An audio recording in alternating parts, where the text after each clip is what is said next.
Jane stood by her car, talking to Ethan on the phone. What's going on with you? You've been acting strange and ignoring my calls. Do you not like me anymore? She asked, frustration in her voice. Without waiting for much of a response, she added, I'm coming over. You better be home. Before abruptly ending the call and stepping into her car. When Jane stepped into the apartment, the strong stench of alcohol hit her. She spotted Ethan with a drink in hand, a sorrowful expression etched on his face.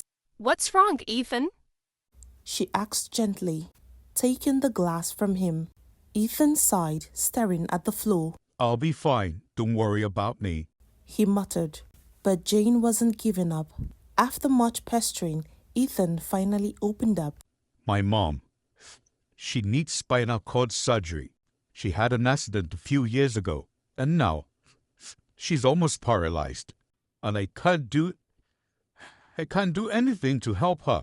He said, his voice breaking as he bowed his head in despair. Jane let out a deep sigh.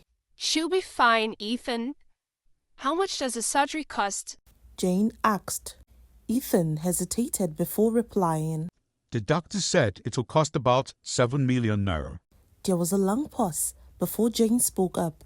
I'll give you the money. Stop at my office tomorrow to pick it up.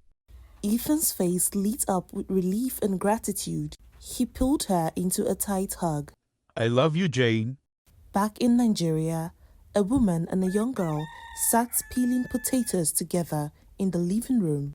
The woman's phone rang, breaking the silence. It's Brother Ethan, The girl said, handing her phone to the mother. The woman's face lit up as she answered. Ah, my son. But before she could finish her greeting, Ethan interrupted, his voice urgent. Mama, listen, I need you to do something for me. Tomorrow, go to Uncle Hilary's hospital and tell him I sent you. Just lie down on the hospital bed and he'll put a fake drip on you. Mama, you will need to act very sick. The woman started to respond, but Ethan cut her short again. Mama, I'll send you 2 million naira for upkeep if you do this. My girlfriend will talk to you on video call tomorrow. The woman's expression changed, a bright smile spreading across her face. My son, I've heard you. Just let me know when I should start going. The next day, Ethan followed the instructions Jane had given him and got to her office. It was massive, far more impressive than he had imagined. She looks so simple. You'll never guess she owns a place like this. Ethan thought with a smile as he walked inside. Do you have an appointment? The receptionist asked. Before Ethan could respond, Jane's voice came from behind. Let him in, She said, warmly extending her hands to him as she led him into her office. Sorry about that, babe. She's just doing her job. Jane said with a soft smile. Nice office you've got. Ethan said, looking around. Jane smiled, sat at her desk and began writing a check. Here, She said, handing it to him. $5,000. And I added an extra million for your mom. Ethan stared at the check, speechless for a moment. Thank you, babe. Really, thank you. He said. Jane stood, grabbing her bag.